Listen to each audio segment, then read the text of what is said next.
He stood on the bridge near the Swedish Parliament building, clutching a small velvet box in his hand. Moments later, the precious jewel, crafted by a royal jeweler in the 19th century, vanished into the icy depths of the Baltic Sea. Why did he do it? And more importantly, was it a genuine loss or a meticulously orchestrated vanishing act? Princess Christina's diamond and pearl tiara, a jewel of an entire era and a cherished heirloom of the Scandinavian dynasty, seemingly dissolved into thin air. But how could the story of such an exquisite and personal artifact end so brutally? And did it hide something more profound than mere betrayal? It was a time when the monarchies of Northern Europe were experiencing their second renaissance. In the mid-19th century, the palaces of the Scandinavian kingdoms once again glittered with dazzling luxury, not as a tribute to vanity, but as a visual testament to an impending era of national renewal. The austere facades of neoclassical palaces, heraldic carriages, and impeccable etiquette came alive in the glow of candlelight and the clink of silver. But the true language of power and refined taste remained jewelry. It was during this period, around 1857, that a project began to take shape in the workshop of the renowned Swedish jeweler Theodor Karl Ribbhagen, a project destined to embody a political symbol, a family heirloom, and ultimately to vanish into the waters of oblivion. Ribbhagen, a jeweler of exclusive standing, crafted more than mere adornments. He forged amulets of power. His creations graced princesses, queens, foreign ambassadors, and even the Pope in Rome. The master became celebrated for his late Neo-Rococo jewelry, which blended playful ornamentation with the refined minimalism of Northern Art Nouveau. Yet, among all his masterpieces, a diadem commissioned personally by Queen Sophia of Nassau, consort to King Oscar II of Sweden and Norway, held a special distinction. The brief was clear: to create a tiara that was light, delicate, like the breath of a sea breeze, ethereal yet regal. This commission had a distinctive characteristic. Sophia, hailing from a German aristocratic house, brought to the Scandinavian crown not only political alliances, but also her keen eye for high-fashion accessories. She personally participated in sketching the design, selecting the gemstones, and determining the metal's hue. Sophia was drawn to the idea of symbolism, and it was at her insistence that marine pearls were incorporated into the design, a poignant reminder of the Baltic Sea, of the misty shores of their new homeland, along with antique diamond rosettes of classic cut as a homage to the House of Bernadotte. The creation of the tiara spanned more than half a year. Each pearl was meticulously selected by hand. Its smoothness, its subtle luster, its perfect symmetry, nothing was allowed to detract from the overall rhythm. The metal chosen was unusual, not traditional yellow platinum, but white gold with the slightest hint of silver, imbuing the piece with an exceptionally cool sheen, almost watercolor-like, echoing the unique quality of Swedish light. The tiara's construction itself was kept exceptionally delicate, almost like filigree, so as not to overpower the Queen's profile. The result was truly magical. This was more than mere ornamentation. It was a symbol of a new era, a union of powers, a stylistic consensus between Scandinavia and Central Europe, the very image of a young queen now bound to the Northern Crown.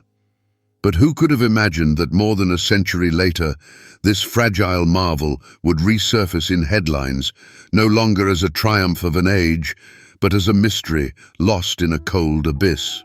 The tiara, a gift from Queen Sophia of Nassau to herself and the Scandinavian dynasty, was the very embodiment of elegance and artistry. At first glance, it might have seemed modest compared to the opulent imperial diadems of that era, yet it was precisely in this modesty that the power of its aesthetic statement resided. The jeweler employed a composition of rare subtlety, blending Swedish and German influences, strict symmetry with a floating central element, a gently undulating baseline, and an exquisitely balanced rhythm of alternating components. Ribbhagen's work amazed with its balance between minimalist form and complex execution. The central line of the diadem was a frieze comb of round, uniformly sized marine pearls with a matte, ivory-colored surface. They seemed to float in the air, anchored by almost invisible supports of platinum-silver alloy. Between the pearls, a scattering of diamonds in an antique rose cut, not striking for their weight, but captivating with their play of light. With every turn of the head, the pearls seemed to glide along the circlet, and the diamonds flared with the cool gleam of icy stars. It was the old rose cut, with its 33 facets, that gave the stones this unique, smoky sparkle, a quality no modern brilliant cut could recreate. By design, this echoed a fashion for magical symbols. The number 3, 33 facets, 3 times 3 pearls in the center, all hinting at harmony, symmetry, and the unwavering steadfastness of the throne. Even the settings that held the jewels were so exquisitely hidden that they created the illusion that the tiara wasn't resting, but rather floating, suspended in its owner's hair. Despite the number of inlays, the piece weighed no more than 180 grams, an incredible technical feat for the mid-19th century. Jewelers achieved this by soldering the base from a special alloy containing palladium and silver, while leaving an inner cushion of soft silk. This ensured the tiara neither pressed uncomfortably nor shifted, even when worn for hours. When folded, it fit perfectly into a curved burgundy velvet box, lined internally with pristine white taffeta. Finally, as befits a true masterpiece of jewelry art, the tiara was a transformer. The design allowed the pearl frieze to be detached and worn as a pendant on a necklace or secured as the central element of a brooch. Remarkably, hidden within the metal base was a miniature engraving, the initials SN, Sophia Nassau, rendered in tiny Gothic script, barely visible to the naked eye. This was more than just a hallmark. It was the Queen's personal signature, her acknowledgement of her own affection for this ornament, so light it seemed not a product of smithcraft, but a flourish drawn in the air. The entire aesthetic, from the choice of stones to the hidden symbolism, spoke of uncompromising taste, unwavering adherence to tradition, and a desire to merge royal grandeur with an almost personal intimacy of image. This diadem didn't demand admiration, it commanded silence, a presence that hushed voices, and, as would later be revealed, precisely such an object was destined for a cruel betrayal. The diadem first appeared publicly in the 1860s at a grand reception hosted in honor of the visit of Grand Duke Alexander, the future emperor of all Russia, to Stockholm. Queen Sophia, barely entering her mature years, sought to impress not only with diplomatic tact, but also with visual symbolism. For the evening, she chose a light grey satin gown embroidered with silver and white lilies, the heraldic flower of France. It was on this night, above her meticulously styled hair, that the new pearl tiara, fresh from Ribbhagen's workshop, first gleamed with celestial light. The effect was stunning. The guests, lining the edges of the ballroom in the royal palace, literally held their breath as Sophia entered to the sounds of the chamber orchestra. The candlelight from the crystal chandeliers scattered like icy shards across the pearls, creating the illusion that a halo of the aurora borealis had formed above the Queen's head. It was then that a German diplomat, present at the reception, recorded in his diary, quote, "0." This event marked a turning point in the jewel's history. The diadem instantly became a sensation. City newspapers wrote less about the dinner's politics and more about Sophia's jewels and the exquisite subtlety of her ensemble. Noblewomen clamored to commission something similar, but no jeweler could replicate the ethereal lightness of the royal tiara. Moreover, rumors of the ornament's extraordinary construction reached Copenhagen, The Hague, and London. Fashion commentators wrote of a new type of royal style where femininity became a diplomatic weapon. Following this debut, the tiara became an indispensable part of Sophia's official wardrobe. It could be seen at festive Constitution Day receptions, during visits by foreign ambassadors, and even in one of her formal portraits, painted by court artist Bernhard Elias. In this painting, the diadem gleamed so convincingly from the royal figure that it was later copied as an exemplar of Scandinavian symbolism in court fashion. But perhaps the most subtle metaphor for its status was an episode recorded in September 1872. During a storm, a ferry carrying court ladies became stranded in Stockholm harbour. Sophia, despite the danger, appeared on the pier to greet the arrivals. She wore a stern coat, a dark veil, and that very tiara. She gazed through the icy wind, and the pearls swayed in the gusts, as if reflecting on her head the very essence of royal resolve. The tiara had emerged from the light of the ballroom and become part of a myth. After this incident, court stylists referred to it as nothing less than, quote, and within family circles, the ornament came to be seen not as a choice for a parade, but for those moments when a great woman speaks without words. Decades later, after Queen Sophia's death, the tiara continued its journey through generations of the Bernadotte dynasty, gradually losing its status as official regalia, but acquiring a more personal, almost intimate value. It was passed down not by right of seniority or direct line of inheritance, but by personal choice and deep family affection.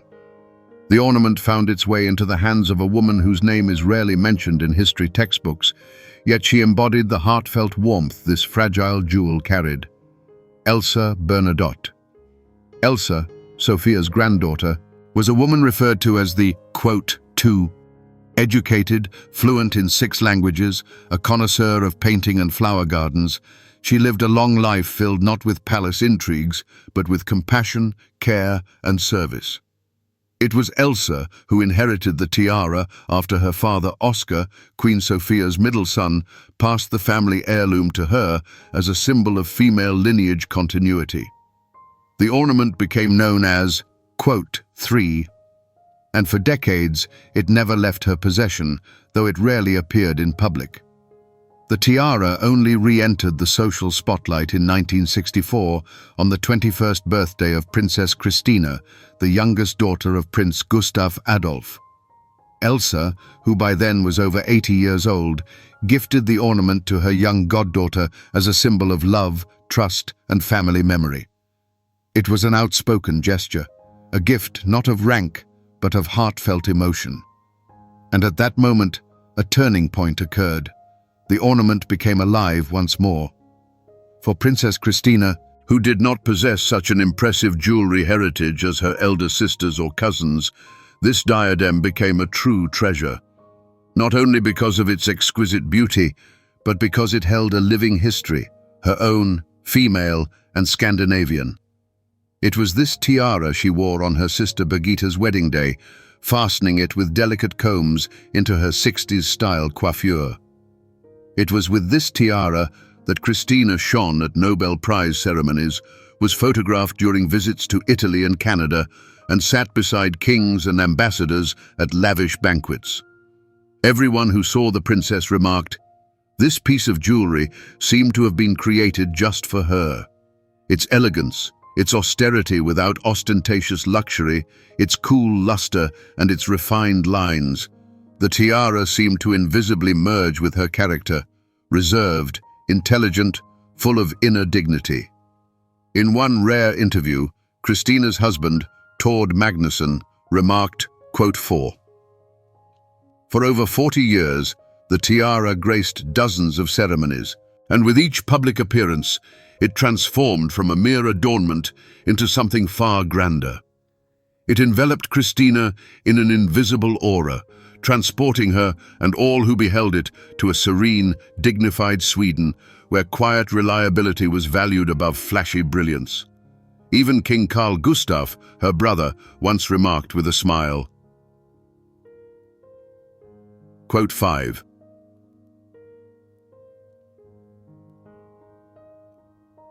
During those years, the tiara became more than just a relic. It became a profound reflection of her very essence.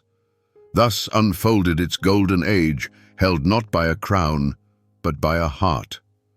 The tiara did more than merely adorn its wearer.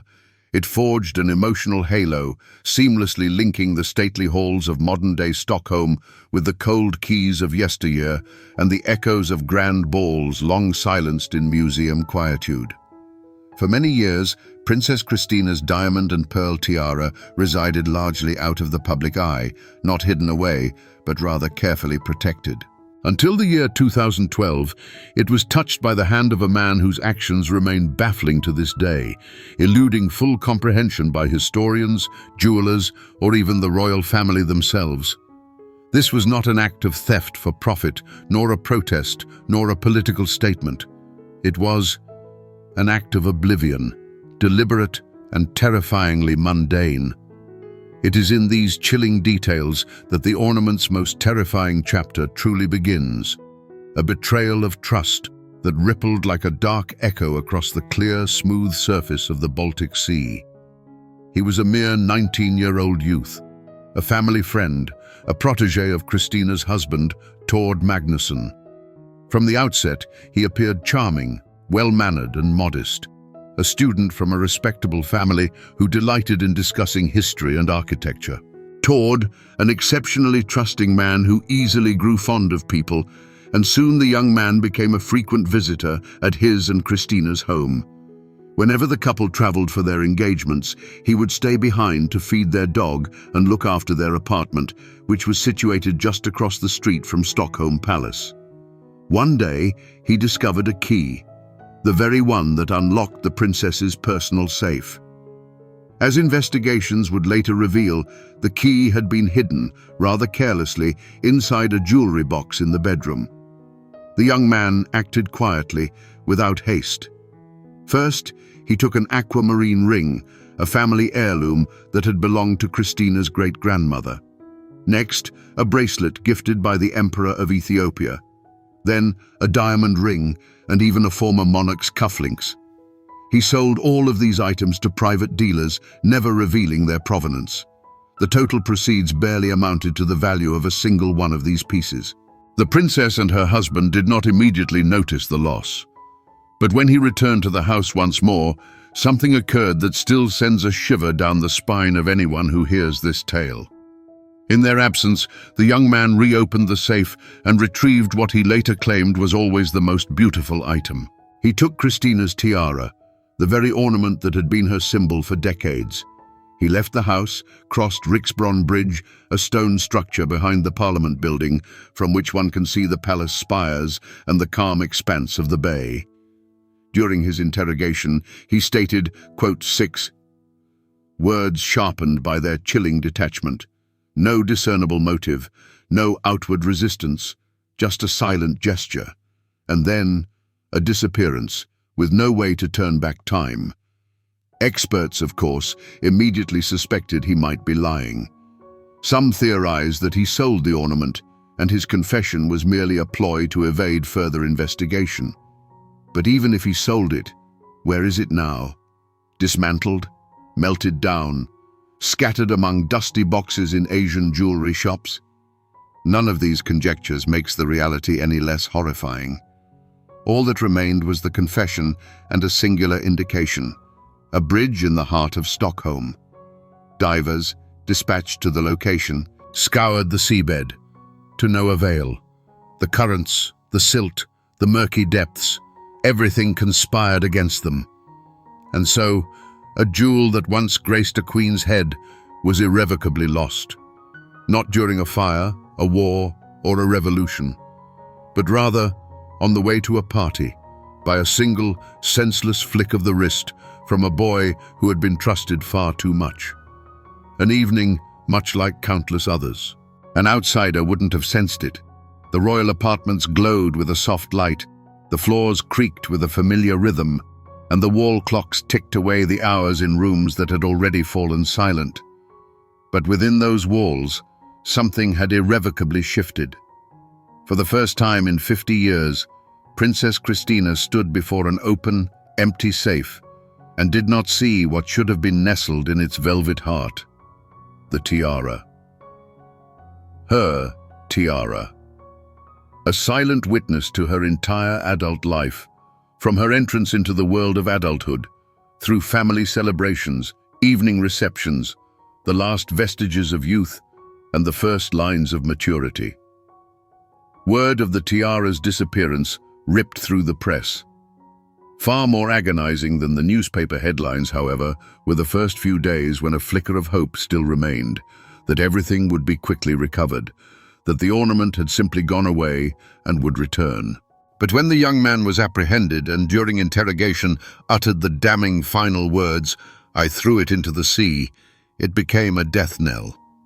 Everything crafted by Master Ribbhagen, passed down by Sophia, bestowed by Elsa, and cherished by Christina, instantly dissolved into mere memory. The investigation offered no solace, nor did the underwater searches at the precise spot near Ribbhagen Bridge, where, according to the culprit, he had unclasped his fingers. During those days, Stockholm mourned in silence, unofficially, without a formal period of mourning, without eulogies. But connoisseurs and devotees of jewelry artistry understood, more than just an ornament had vanished. A chapter had closed. Lost was an object that had lived not in a museum, but within family memory. An item not paraded before palace tourists or passed down as a crown jewel, but rather worn and treasured in private quietude. Princess Christina herself issued only one brief statement, a quiet declaration. "We no longer speak of it. It was. It is no more." And in that silence resonated the full weight of understanding. An era of intimate touches, personal luxury, and trusting gestures between generations had come to an end. It wasn't a sale, a catalogue listing, or an auctioneer's gavel that brought this chapter to a close. It was pure chance, ruthless and unprovoked. Thus, a pearl-adorned note in Scandinavian history, restrained, delicate, crafted for private drawing rooms where a string quartet might begin to play, dissolved into oblivion. The space where this tiara once lived ceased to exist, neither in reality nor in any conceivable reconstruction. A queen's visage, a princess's brow, the velvet of its case, the subtle gleam of its golden clasp. All of it, gone. Only shadows remained, and memory. Although the diamond and pearl tiara was, by all accounts, physically swallowed forever by the waters of the Baltic, its story refused to perish. Sometimes, when an object vanishes, it begins to live an even more vibrant life, in words, in legends, in artistic reconstructions. This is precisely what happened to Christina's diadem. Stripped of its physical form, it transcended into a symbol of loss, yes, but also of remembrance. A symbol of value that could never be measured by the weight of its stones. Thus began its second life, now beyond gold and pearls. One of the curators at the Swedish National Museum of Fine Arts was the first to recognize this, initiating a project initially conceived as a provocative study. Quote 9. Among the exhibits were engravings, photographs, sketches, and descriptions from historical archives. And at the very heart of the display, an exquisitely precise three-dimensional reconstruction of Christina's tiara, painstakingly crafted from surviving images of Nobel banquets and state festivities. The reconstruction was so breathtakingly accurate that many visitors could not believe they were looking at a hologram, not the genuine article. The shimmering luster of pearls, the brilliant sparkle of antique diamond clusters, the ethereal lightness of its design. It was as if a miracle had risen from oblivion. Later, as part of the exhibition Royal in Private, dedicated to the personal jewelry of women from the Scandinavian royal house, a multimedia hall was created where, through projections, the diadem was brought to life upon the silhouettes of women from different eras: Sophia, Elsa, Christina. It was a profoundly emotional experience, not a mere museum display, but almost a theater of memory. People emerged in silence, some with tears in their eyes. But the most astonishing twist in this saga is how the diadem eventually returned to vogue. In the 2020s, several Swedish designers, inspired by its distinctive silhouette, began crafting accessories built on the same aesthetic, silvery structures featuring pearls and floating elements. One magazine even published a photo shoot under the headline, "She breathed and we hear her breath again." The tiara, though physically lost, once more became a topic in conversations about style, refinement, and heritage. Incidentally, it was around this time that a new rumor surfaced. A French dealer specializing in rare antique stones reported that a necklace had appeared in Antwerp, whose central section purportedly utilized 3 pearls identical to those that had adorned Christina's tiara. While verification yielded inconclusive results, the discussion itself reignited with renewed vigor. Could even a fraction of the tiara have survived its fateful plunge from the bridge? Let that question linger unanswered. But one thing is clear: the ornament, once vanished, has returned.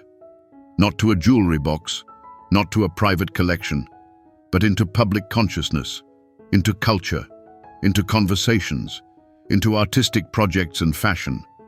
And this resurgence proved far more powerful than a simple recovery at auction. It became proof.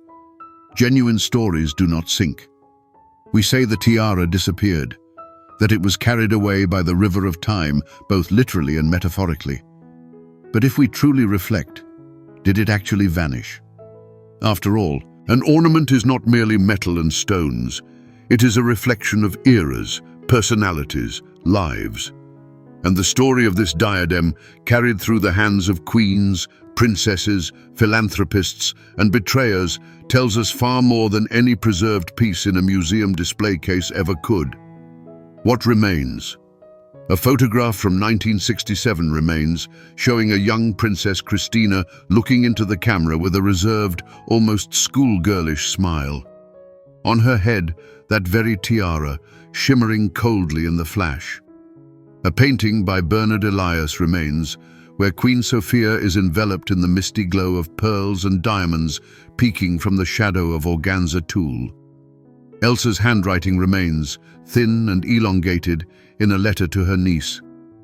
Guard it as we guarded it, not for the public, but for yourself. The jewels remain in the memories of the heiresses, not those on a runway, but those worn to a ball in remembrance of a grandmother. A note remains, subtle, almost imperceptible, that this diadem contributed to the musicality of the female line of the Swedish court. Among the heavy crowns, massive caps, and sparkling regalia with hundreds of carats, it was like a high, transparent violin note amidst the pounding of timpani. And perhaps its very absence resonates the most powerfully of all.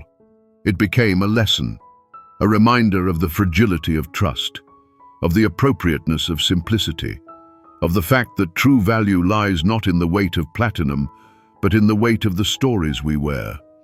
Gold can tarnish, stones can fall out, and the waters of time wash away much that seems immutable. But if an ornament leaves an imprint on the soul, it has not disappeared. And perhaps somewhere in the depths of the bay, amidst the silt, the fish, and the broken seaweed, the pearls still lie. Alone, cold, luminous, still breathing, still remembering the warmth of those who wore them with dignity. A lost jewel is not an end. It is a reminder of ourselves. You are absolutely right. Please accept my apologies for that omission. The story should unfold from beginning to end in 10 smooth, deliberate acts, as befits a true legend. And so, here it is. It happened unexpectedly, more than 10 years after its disappearance. In the archive of a private Swedish foundation, engaged in cataloguing the correspondence of the royal family since the early 20th century, an envelope was discovered, an unpublished letter. On the back, a handwritten note. Do not open without permission. Inside, a thick sheet of paper bearing the engraved coat of arms of the House of Bernadotte. The handwriting, unmistakable, was undoubtedly Princess Christina's. The date, June 18th, 2014. 2 years after the theft. After many long months of silence and unspoken words, when the case was considered closed. Here is a fragment of it. We always strove to preserve not only the objects, but also the sentiment they carried. I now realize that this tiara held within it not just pearls and diamonds, it held a woman, Sophia, Elsa, me, us, the thoughts of my dreams and the dreams of my thoughts. I understand now that loss can be a form of awakening. Perhaps this was necessary for us to remember that objects truly live as long as we remain honest with them, as long as we wear them with respect. I am not seeking a tiara. I am searching for what its disappearance might have liberated: memory, loyalty, fragility. Should anyone ever find this letter, let it be known, she no longer belongs to the earth, but she belongs to time, and we will yet hear her chime. Beneath the letter, initials. Not a standard titled signature, but simply a single word: Christina. It is this letter that closes the circle. We began with creation, artistry, pearls, and symbols. We journeyed through grand balls, striking portraits, and profound loss. And then, we arrived precisely where all true stories inevitably lead us, into the profound depths of the human soul. This is not an ending, it is an echo. This is not a period, it is a breath.